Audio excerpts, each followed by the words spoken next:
Hello. So this is a game that I absolutely love, and this is Come Sail Away from Sashi and Sashi. And I haven't talked about it a lot because up until now, it's been really hard to find in North America. Sashi and Sashi, they primarily, I believe, are a Japanese company. And so a lot of their games, if they get imported, are very expensive, or lots of times they don't make it easily here. But Come Sail Away is now easily available in the North American market. I've seen it at Board Game Bliss. I've seen it on Amazon. I have not seen it at my friendly local game store yet, but check yours. So this is Come Sail Away. There's a very distinctive look to the Sashi and Sashi games, which I love. And this game is really fun. It is like advanced Mancala. So let me show you. So every player will have a cruise ship, and it has variable setup. As you can see, these are all individual tiles. This is my grand staircase room that is large. These go on the side and they start out empty, but there are small little rooms that can get added to this. And then up here, we have our bonus track, and every player will have this so that as you get placement bonuses, you will get different things along the way. And everyone has the same cards.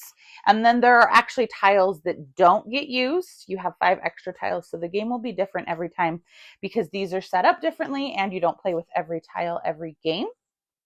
And then everyone else who's playing, this is a 1 to 4 player game, will set their ship up the exact same way so that we all have the same rooms in the same order for this game. You have your starting little piece of luggage that you will put on your bonus track and move along as you can. And we are ready to go. We also have our disgruntled passenger. You can see he's so sad. So any passengers that do not get placed correctly will go here and lose you points at the end of the game. Our passengers come in a few varieties, as you can see here. And what happens is we have different colored passengers on different cards. You can see they're in different arrangements, and cards have between 2 and 4 passengers. There's not a ton of 2-card passengers cards, and these ones are really helpful because they get to be placed more easily. But you will have on your turn 2 cards in your hand, and you will decide which one you want to play. And the one that you are going to play, you will take those passengers, blue, red, yellow, and green. And then you will pick your starting point, and different rooms want different things. So as you can see here, this room wants red passengers. This room wants one color of the same on the outside by the pattern, and then one color of the same on the inside. So you're looking around and seeing, based on the placement that they want, how do I want to do this best? And I have to go in order. I can sneak through the grand staircase, but maybe I'll put a green here, a yellow here. Let's go red. Nope, blue in the middle, and then red here. Oh, that was not the order on my card. Oh, sorry, scratch that. So we need to go blue, then red. Look at me getting all excited. And then we'll go yellow here. And I'm left with green, and my next room would be blue, and that would be bad. So I will place green in the grand staircase. And then I put this over here because you're going to do this 12 rounds. So you place your card here at the end of your round. You then look to see if you got any bonuses. So because I placed the red passenger where I wanted to be, I get a bonus. If you filled any rooms, you get a bonus. There is also this board at the top that lists bonuses for different rooms. So if I were to be the first person to fulfill room 10, I get to flip this over and I get a bonus point token. So you're placing the rooms around. Right now, there's nothing here, so I can't go in these spots.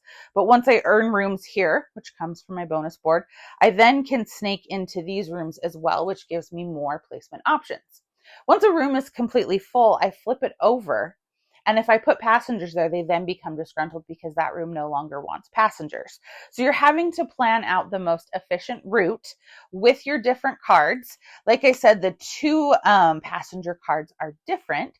So if you have a 2 passenger card, they get to be placed anywhere you want, and they do not have to be next to each other. So that's the really nice thing with 2 passenger cards. So I could place one here and one here, and that would be perfectly fine. The other thing too is I went in this order with my colors. You can also go in the reverse order if you want, as long as they're essentially still in the same order. So you're going to do this over 12 rounds. Once you get to the end of 12 rounds, you're going to add up your points. Whoever has the most points wins. So it's one of those games that looks deceptively simple. I'm picking up passengers, I'm putting them in rooms, certain people want to be in certain spots, and make everybody happy. In the beginning, it's fairly easy to make everybody happy. As the boat starts getting more filled up, as rooms start getting flipped over, it is not as easy to make people happy, and you have to be really strategic in your planning. You can gain these side rooms, but they're smaller, so they can't hold as many people. It is a really fun game. I think the look of it is completely charming. It plays great solo as well, which you know is a plus for me. I love taking a cruise, so I think the theme is very fun, and that is why I love Come Sail Away. I would love to know, have you played it? What do you think of it? Give me a like and a follow, and I'll keep bringing you more board game content. Thanks. Bye.